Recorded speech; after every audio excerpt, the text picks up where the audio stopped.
যে সাহস নৈতিকতার সেটা তারা হারিয়ে ফেলেছে। আসুন আমাদের আমির জামাত ইনশাআল্লাহ ইতিমধ্যে আপনাদের সাথে সাক্ষাৎ করবেন।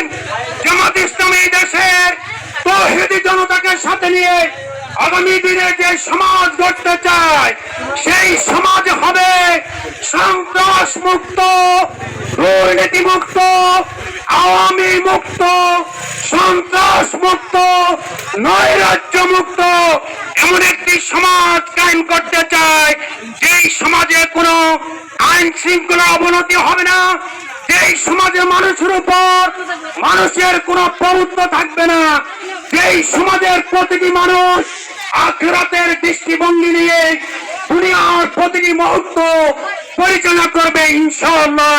সেখানে কোনো ভেদাভেদ থাকবে না, সেখানে কোনো জুলুম থাকবে না, সেখানে কোনো বেইনসাফি থাকবে না, সেখানে আদালত এবং ইনসাফ আমরা কায়েম করার জন্য ইতিমধ্যে আমরা পরিকল্পনা গ্রহণ করেছি।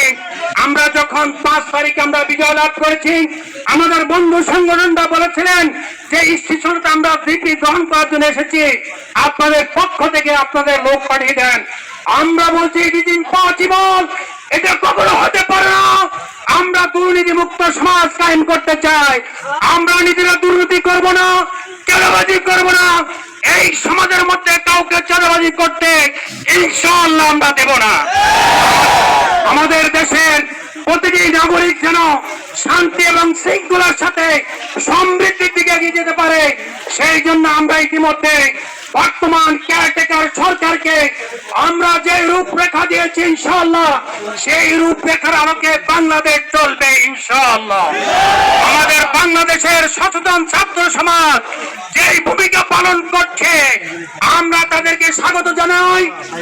যে সকল বোন এবং ভাইয়েরা, যেই সমস্ত শিশু সন্তানেরা তাদের সন্তান হারিয়ে ফেলেছেন, যেই সকল সন্তানেরা তাদের মা এবং বোনকে হারিয়েছেন, তাদের আত্মার আমরা বিদেহী আত্মার মাগফিরাত কামনা করছি।